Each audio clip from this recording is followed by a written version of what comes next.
Ами хора, видях едно място, което мога да се изкатери тук на катизма на плажа и реших да се кача горе на скалите.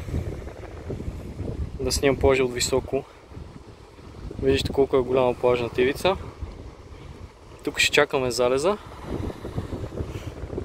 И така, времето е хубаво. Има лек ветрец. В принципе, тия скали горе, ако ги кача, там ще има много яка гледка. Могат да се качат. Ето тук по този солей, може би. Ето тук.